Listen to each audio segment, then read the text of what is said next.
Dear students, ये videos जो आप देख रहे हैं ये पिछले 25 सालों के क्वेश्चंस पेपर बोर्ड एग्ज़ाम में जो आए हैं उसमें से महत्वपूर्ण क्वेश्चंस इस साल और आने वाले सालों में जो आ सकते हैं उन्हें क्लासरूम के अंदर बच्चों को कराया गया है और स्टूडेंट विद्यार्थियों की विशेष मांग के ऊपर हमने इसे पब्लिक करा है ताकि सभी बच्चे इसका फ़ायदा उठा सकें। ये जो क्वेश्चंस और होमवर्क और क्लास वर्क जो भी इसमें दिया गया है और जो भी बताया गया है उसे आप सीरियसली फॉलो करते हैं तो आपको ज़रूर फ़ायदा होगा। और साथ में बीच में क्लासरूम में जो हंसी मजाक हुई है आप उसको सीरियस ना लें, उसे इग्नोर करें। इम्पॉर्टेंट चीज़ यहाँ आपको ये देखनी है कि जो क्वेश्चंस कराए गए हैं वो कौन कौन से हैं, कौन से पेज पर हैं, क्या हटाया है सिलेबस में से और क्या करना है, इस पे ज़्यादा ध्यान दें और उन क्वेश्चंस को आप ज़रूर करें। वो सॉल्व भी किए हुए समझाए हैं हमने, खुद ने बोर्ड पर सॉल्व कर रखे हैं। So let's start.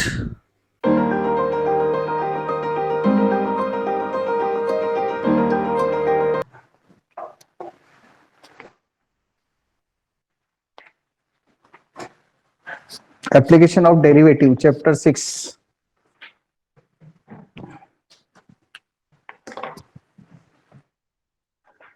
Derivative as a change of quantities, rate of change of quantities. Not in syllabus. First exercise syllabus में नहीं है ना। पहले लिखते हैं अपन क्या क्या पढ़ना है, इस पे पॉइंट्स लिखे थे ना, इसलिए उसको अपन एक जैसे ही चलेगा तो ज्यादा अच्छा रहेगा। Derivative as a rate मेजरर।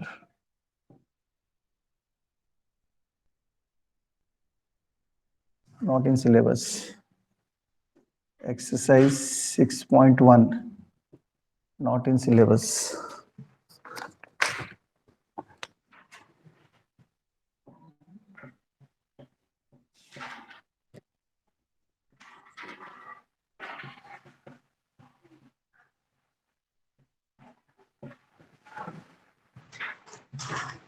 ये दोनों एक्सरसाइज नहीं है ना।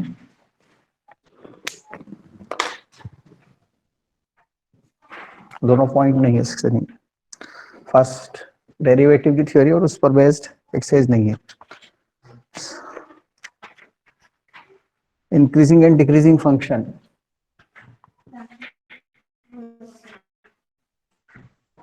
इंक्रीजिंग एंड डिक्रीजिंग फंक्शन ये सिलेबस में है। इस पर एक्सरसाइज 6.2 है, वो भी सिलेबस में है, पढ़ना है। थ्योरी है तो सिलेबस में, मतलब उसकी एक्सरसाइज तो आएगी ना। एग्जाम में तो क्वेश्चन ही आते हैं। Tangent and normal,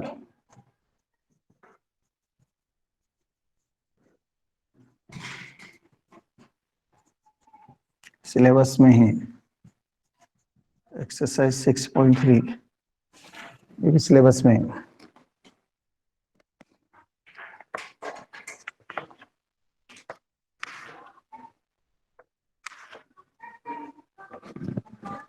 fourth point approximation,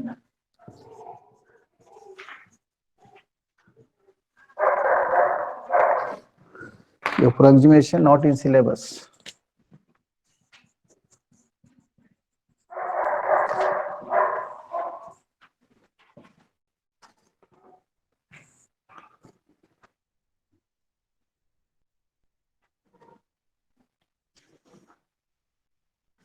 Point number 5.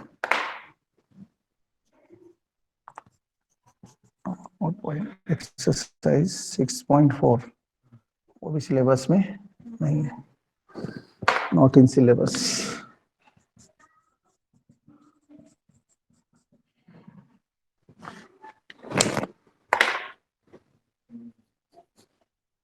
Fifth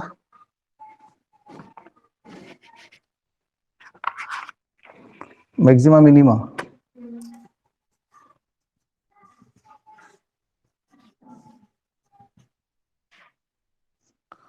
तो सिलेबस में है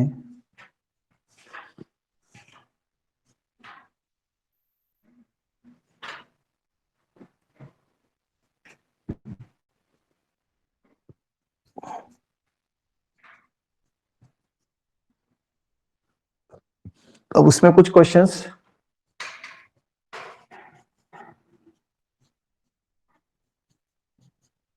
ये अपन उससे पढ़ते समय लिखते हैं ना उसमें, मिसलेनियस तो उसी समय लिखते हैं शायद अपन कि कौन कौन से क्वेश्चन सिलेबस में और नहीं है।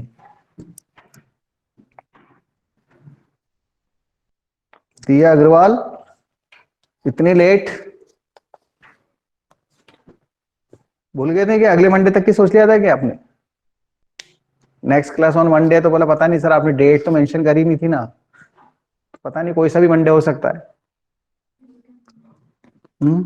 हाँ ईयर भी मेंशन नहीं किया था, ये भी है कुछ, तो ये भी सोच रहे हैं सर 2025 में आके मंडे को ज्वाइन करते हैं हम तो।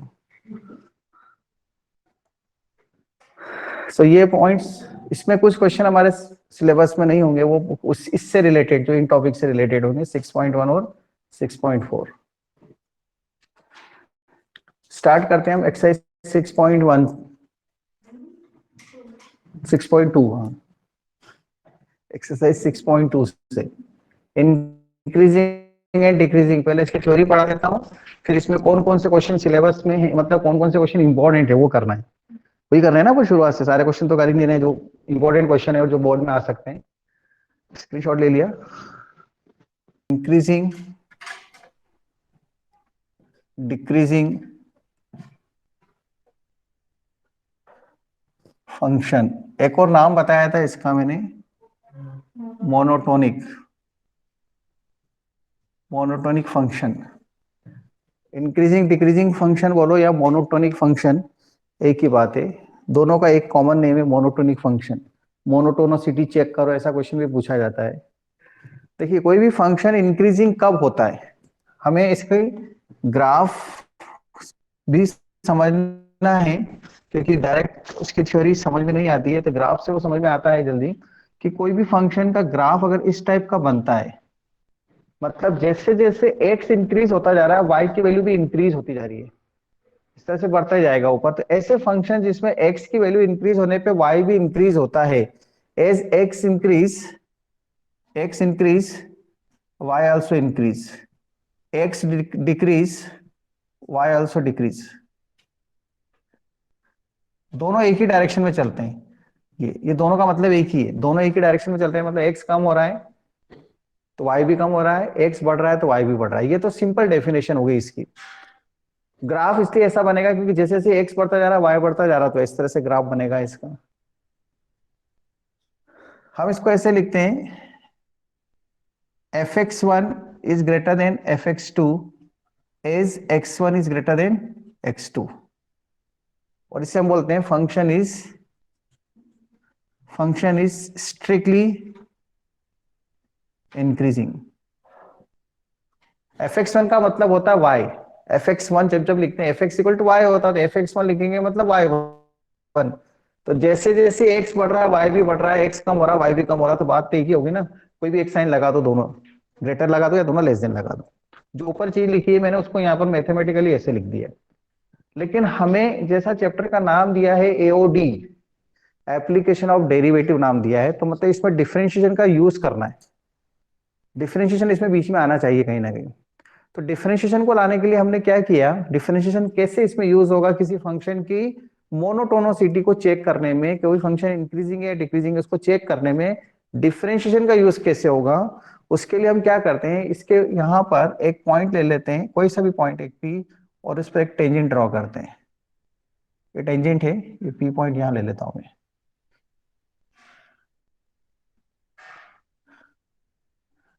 Tangent, PT is the tangent.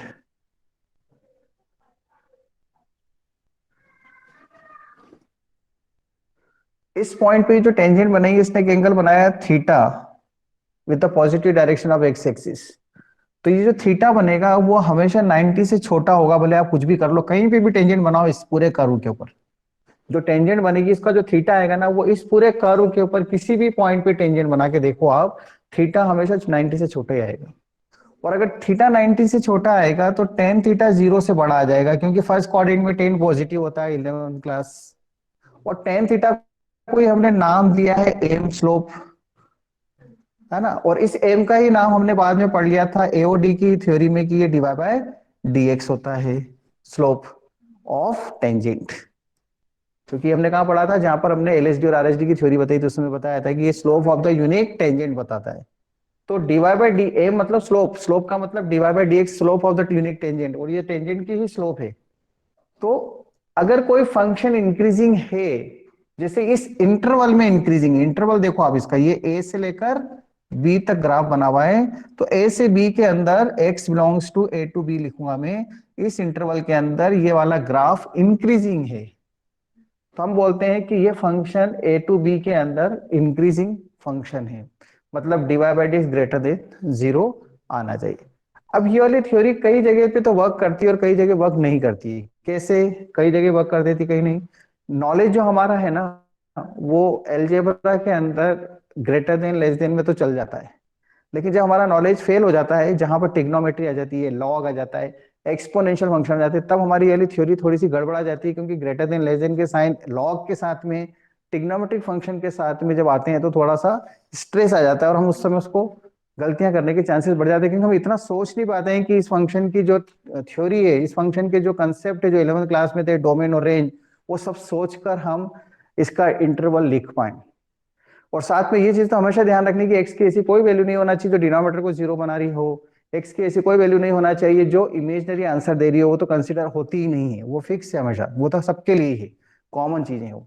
तो ऐसा करने के लिए हमें क्या करना होता है, हम जनरली क्या करते हैं, dy by d x equal to 0 put कर लेते हैं। तो मतलब दोनों की कॉमन थ्योरी लिखूंगा मैं, ग्रेटर देन 0 से तो हम इंक्रीजिंग देख ले सकते हैं, ऐसे कैसे भी लेस देन 0 आ जाएगा, किसके लिए?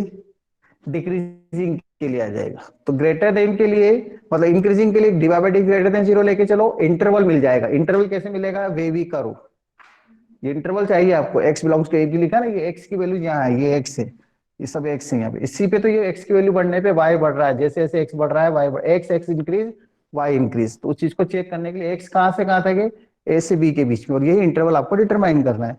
तो इस इंटरवल को डिटरमाइन करने के लिए हम ग्रेटर देन 0 का साइन लगाते हैं या लेस देन 0 का साइन लगाते हैं, तो हमें एकदम वेवी कर्व की याद आ जाती है।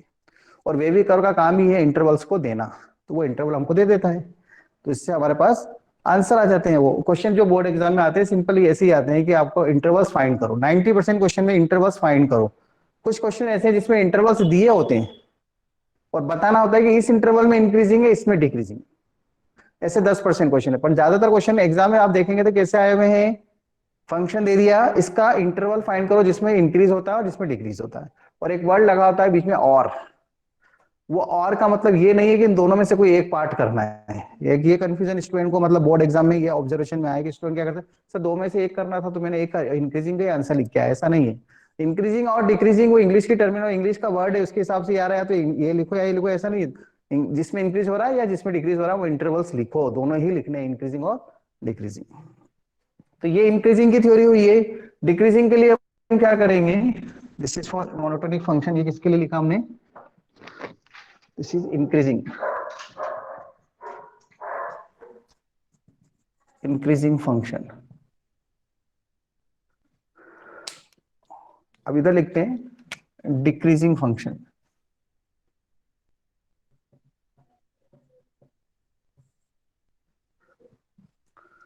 डिक्रीजिंग फंक्शन में स्ट्रिक्टली डिक्रीजिंग और स्ट्रिक्टली इंक्रीजिंग वर्ड ही यूज होते हैं, बट हम स्ट्रिक्टली बार बार लिखते नहीं है, उसको ड्रॉप कर देते हैं, वो अंडरस्टूड है, क्योंकि बीच बीच में कहीं पर ये कांस्टेंट भी हो सकता है, इसलिए वो स्ट्रिक्टली वर्ड यूज करते हैं। वो समझाता हूं मैं भी आपको थर्ड केस में।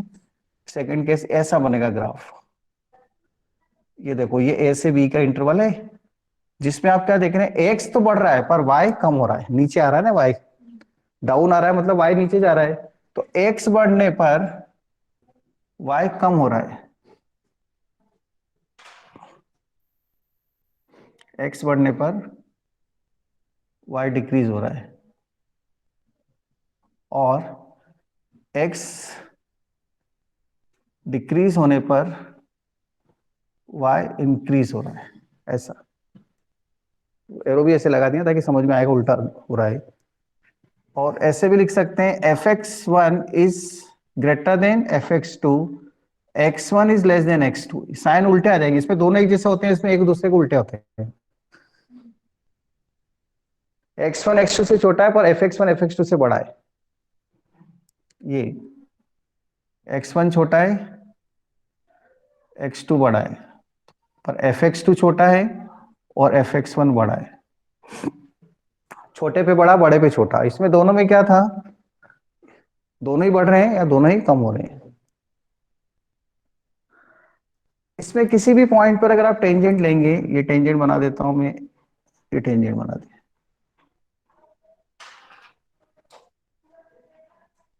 तो ये जो थीटा आएगा ना इस टेंजेंट का at the point P, tangent, ये जो थीटा आएगा यहाँ पर, ये वाला थीटा, ये थीटा ग्रेटर देन 90 होगा। किसी भी पॉइंट पे आप टेंजेंट बना दो इस पूरे इंटरवल में A से B के बीच में जो ग्राफ बना हुआ है, theta will be greater than 90। और अगर थीटा 90 से ग्रेटर है तो टेन थीटा सेकेंड क्वाड्रेंट में चला जाएगा तो नेगेटिव हो जाएगा, tan theta less than zero. और टेन थीटा को हम m बोलते हैं, तो m लेस देन जीरो, और इसमें क्या हो जाएगा dy by d x less than zero. इससे हमको x मिल जाएगा belongs to a comma b इस इंटरवल में।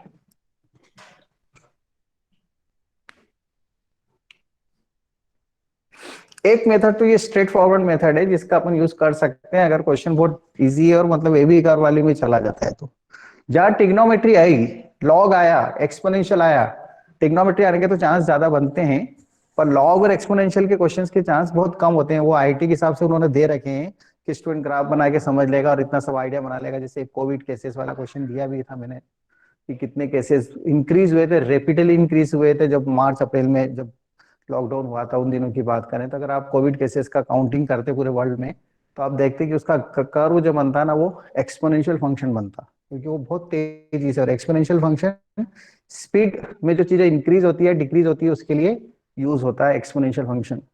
तो उसका ग्राफ अपन प्रैक्टिकली यूज कर सकते थे प्रोजेक्ट के अंदर, शायद मैंने हटा दिया था उसको पहले, फिर सोचा मैंने कि इतना डेटा मिलेगा नहीं और फिर दिमाग खाएंगे मेरे ही, छोड़ो। स्क्रीनशॉट लेना है इसका।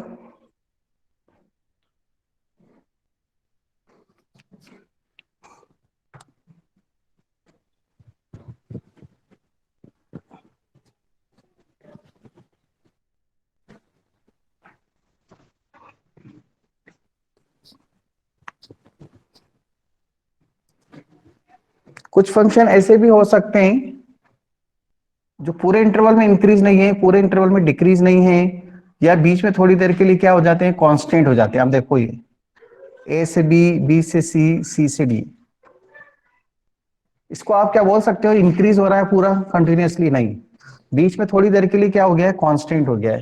तो ऐसे क्वेश्चन में हम क्या करते हैं, dy by sorry f dash x क्या लिख लेंगे, greater than equal to zero. उसमें अभी अपन क्या लिख रहे थे, dy by d x greater than zero लिखा था ना, एफ डेस एक्स नहीं लिखा तो मैं यहाँ पे भी नहीं लिखता हूँ, greater than equal to zero. Equal to इसलिए लगाया कि बीच में कहीं पर वो कांस्टेंट हो गया, ये स्ट्रिक्टली वर्ड नहीं यूज होता है इसके अंदर।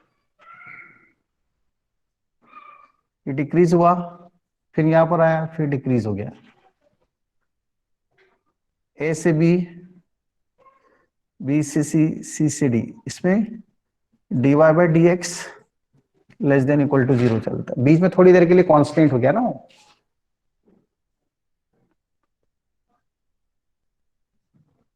और कुछ ग्राफ ऐसे बनते हैं इंक्रीज, डिक्रीज, इंक्रीज, ये इंक्रीज हुआ, ये डिक्रीज हुआ, ये इंक्रीज हो गया, ए से बी में इंक्रीज है, बी से सी में डिक्रीज है, सी से डी में इंक्रीज है। तो हम आंसर इसके ओपन इंटरवल में लिखते हैं ए से बी में इंक्रीज यूनियन सी से डी में इंक्रीज, और बी से सी में डिक्रीज। ये तरीका होता है इसको।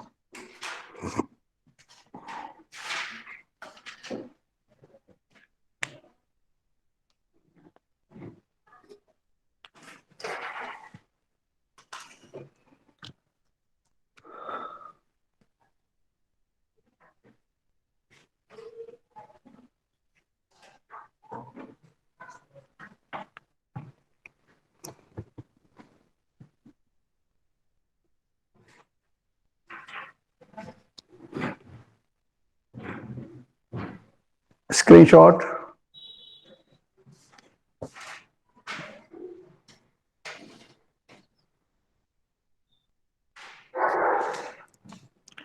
ट्वेल्व 13 स्टूडेंट अब्सेंट है, ये पीएचडी कर रखी है इन्होंने इंक्रीजिंग डिक्रीजिंग फंक्शन में। इनसे मैं कल डिस्कस करूंगा, मेरे डाउट होंगे तो। 12-13 बच्चे मोनोटोनोसिटी के ऊपर पीएचडी करके बैठे हुए हैं। तो सर आपको कभी डाउट हो तो पूछ लेना हमसे।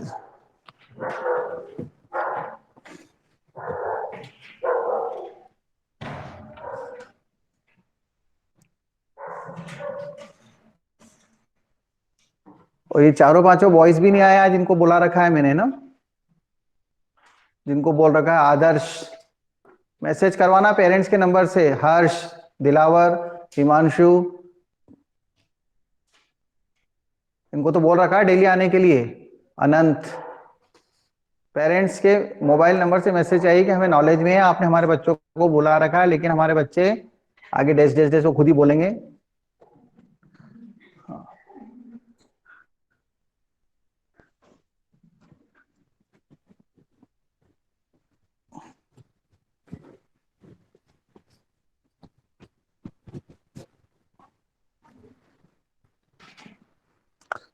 एक्सरसाइज 6.2, नहीं पहले इसके वर्किंग रूल लिख लेते हैं। क्या? General working rule. Working rule for increasing decreasing functions interval. Intervals को फाइंड करने की जनरल वर्किंग रूल लिख रहे हैं, कैसे सॉल्व करेंगे। पहली स्टेप लिखेंगे, write y equal to f x given question, ठीक है, first step. Second step, get dy by d x और एफ डैश एक्स, एक ही बात है, डिफरेंशिएट करेंगे, है ना। Third step, put dy by d x equal to 0 to get critical points x equal to C1 C2। ये maximum minima भी यही करते हैं, अगर आपको याद हो तो, इतना वक्त उसमें भी चलता है। Fourth point,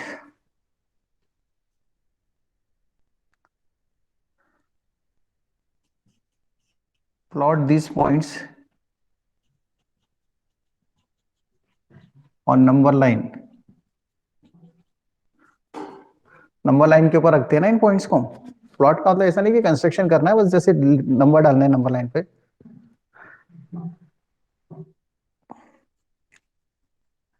and get the interval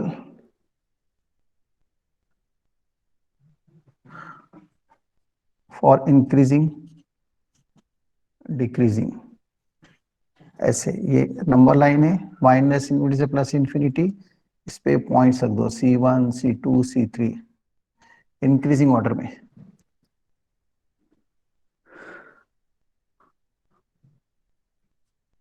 for this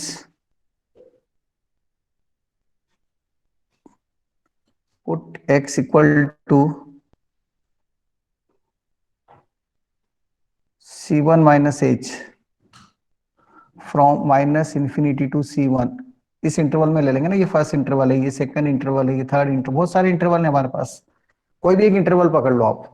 for this put x equal to C1 minus h, मतलब इससे छोटा नंबर इसके बीच का, जैसे मान लो माइनस इन्फिनिटी से 5 लिखा, तो यहाँ पे 4 3 2 कोई सा भी एक नंबर ले लो, इसमें पुट करो। For this put x equal to C1 minus H from minus into C1 in f dash x और dy by dx। if dy by dx greater than 0, function is increasing on this interval।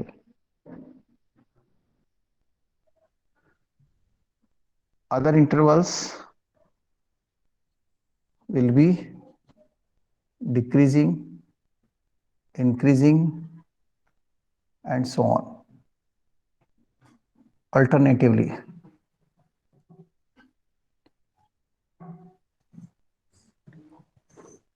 Alternatively का मतलब क्या है, क्योंकि अगर एक में decide कर लिया, अगर इसमें इंक्रीज आ रहा तो ये डिक्रीज इंक्रीज डिक्रीज ऐसे बन जाएंगे सारे। एक से डिसाइड हो जाएगा, सारे सारे इंटरवल के लिए अलग अलग चेक नहीं करना है। मैक्सिमम टू मैक्सिमम 3 इंटरवल मिलेंगे आपको, ये तो डैश डैश में थ्योरी में इतने सारे लिख दिए हैं मैंने थ्योरी के हिसाब से।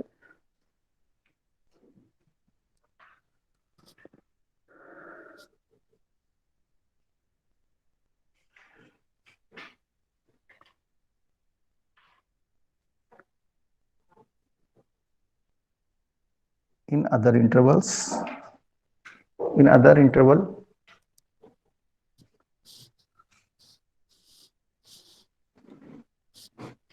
दूसरे इंटरवल्स में डिक्रीज इंक्रीज चलता रहेगा।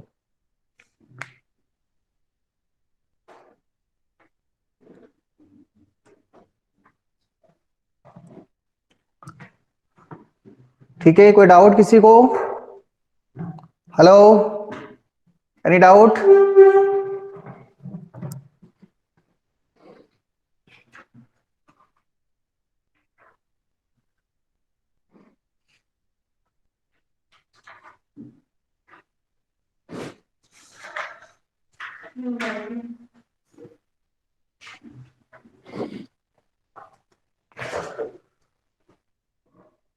Done, screenshot.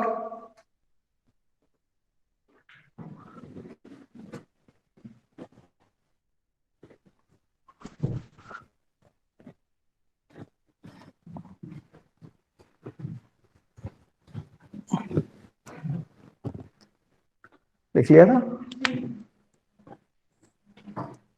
Exercise 6.2,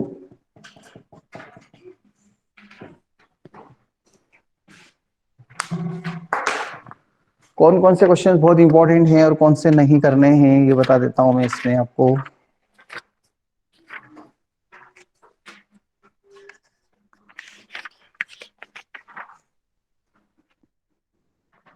example 8,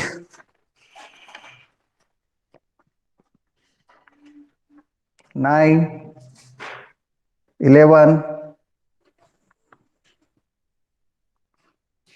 12, 13, very very important, example 13. Then exercise 6.2,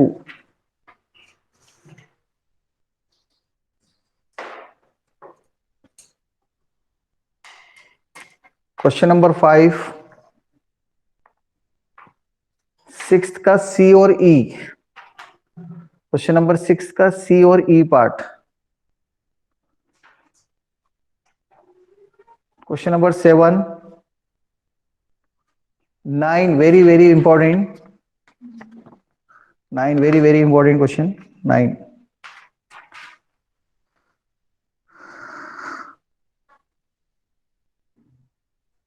16,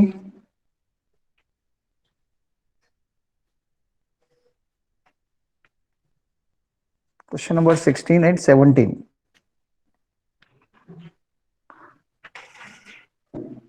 15, 15, 16, 17, 15 भी अच्छा समय।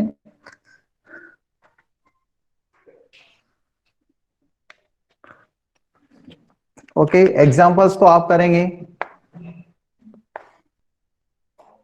नहीं करेंगे, है ना?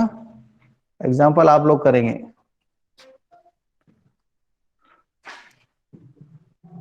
दिख रहा है ना?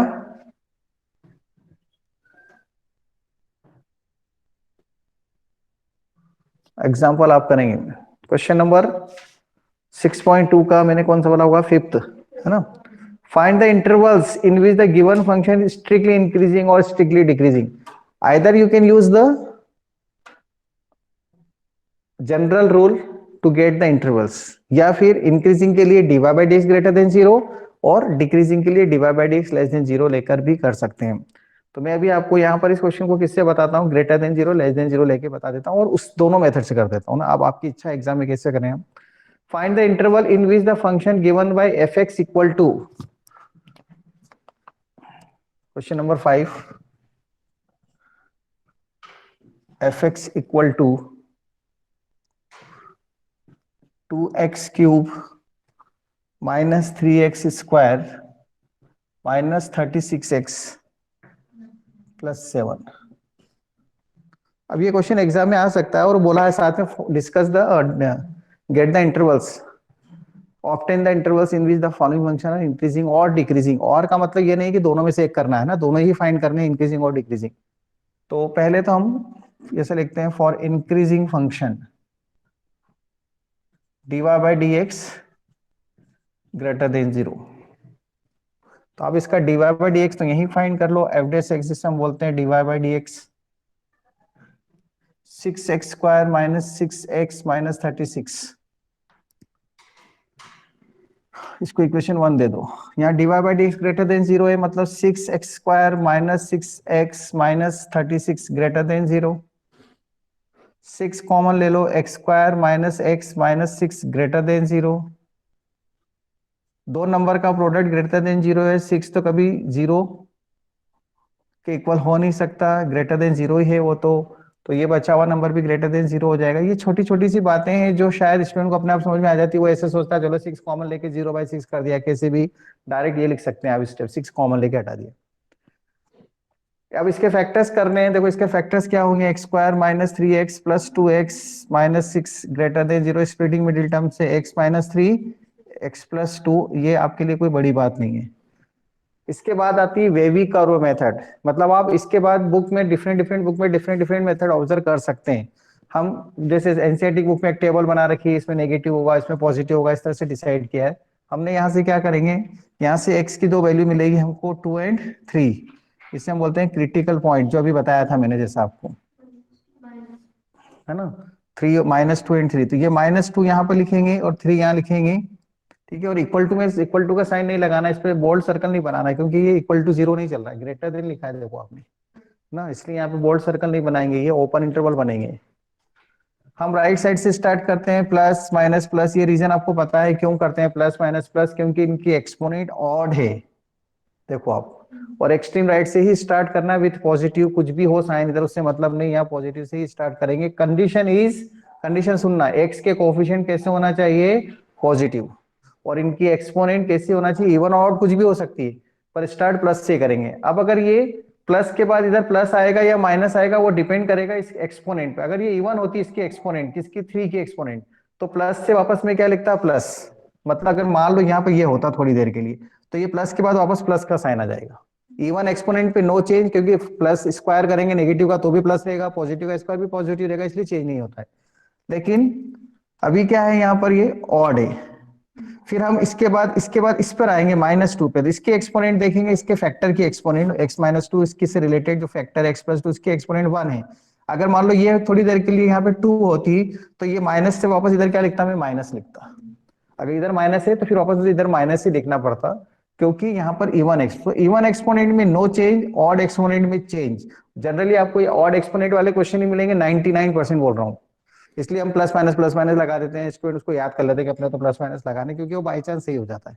पर कभी अगर होल स्क्वायर जैसा एक दो दिया है मैंने, सी पार्ट एक है उसके अंदर, आप देखेंगे वहां पे स्क्वायर भी है, उसमें होल क्यूब करेंगे तो स्क्वायर आ जाएगा, इसलिए दिया है सबको ताकि एग्जाम में ये गलती ना हो।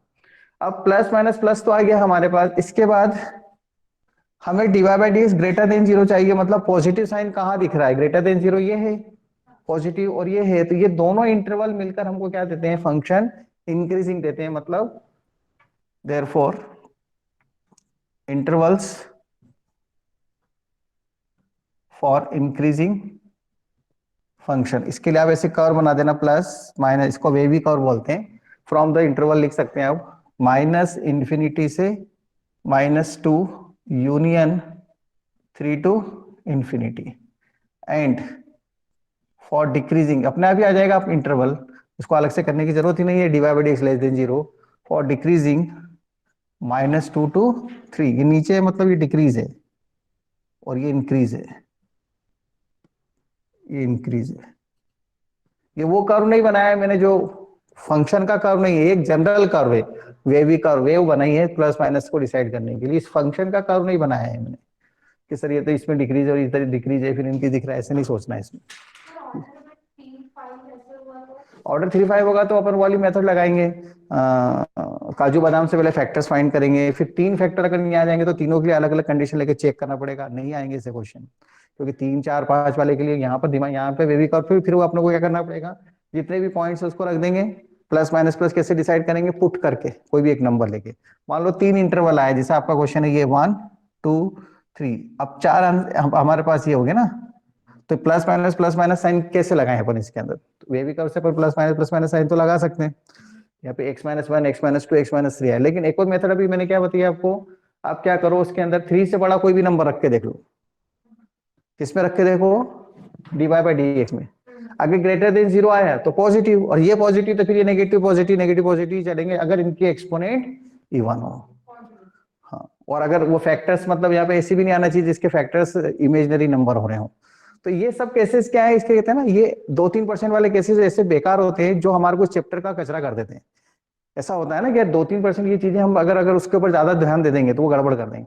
इसलिए पहले इस टाइप के जो भी क्वेश्चन है वो करो, कॉन्फिडेंस हो गया, समझ में आ गई चीज, फिर उसके बाद हम 2-4 क्वेश्चन को करना। इसलिए 1-2 क्वेश्चन मैंने उसमें दिए भी हैं ऐसे, अभी वो भी एग्जाम में आ सकते हैं ना, इसलिए। तो अगर आपका ये कहना है कि इसकी फैक्ट मान लो डिग्री 4 होती है ना, तो इसके फैक्टर में कितना आता है 3, तो यहाँ 3 लीनियर फैक्टर आएंगे। अब 3 लीनियर फैक्टर की जगह एक लीनियर आया और एक क्वाड्रेटिक आया, ये भी हो सकता है। वो जो क्वाड्रेटिक आएगा ना उसका डिस्क्रिमिनेंट लेस देन 0 आएगा, उसके नंबर हमको मिलते, तो वो तो रिजेक्ट हो जाएगा, सिर्फ एक ही बचेगा। लेकिन मान लो 3 आए, जैसे 1 2 3, तो ये 1 2 3 ऐसे लिख देंगे। 1 2 3 लिखने के बाद प्लस माइनस इधर लगा देंगे, वे भी कब मेथड चल जाएगी, है ना। या फिर 3 से बड़ा कोई भी नंबर या 1 से छोटा कोई, अभी C1 माइनस एच लिख के जो बताया वो रखेंगे, उससे डिसाइड कर लेंगे। तो दोनों मेथड है हमारे पास।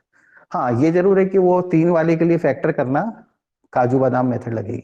11th 9th क्लास का फैक्टर्स थ्योरम याद है, काजू बादाम मेथड पढ़ी हुई है ना, अपन ने ध्यान नाम दे रखा है काजू बादाम। 9th क्लास में, 9 10th में पढ़ी, 11th में भी पढ़ी कई बार, बीच बीच में कहीं किसी चैप्टर में आते थे, याद हो तो आपको। ऐसा ऐसे बनाते थे यूं करके, इधर ये काजू नहीं बनी, ये तो कुछ और बन गया। काजू बादाम मेथड नाम दे रखे हैं मैंने, पढ़े हैं, आपको याद है। यस सर, ठीक है, टेक स्क्रीनशॉट। एग्जाम में तो ये 4 नंबर इसके पूरे मिल रहे हैं हमको, अगर आप ये ऐसे करके आएंगे तो। हाँ, 4 नंबर का समय आया हुआ एग्जाम में।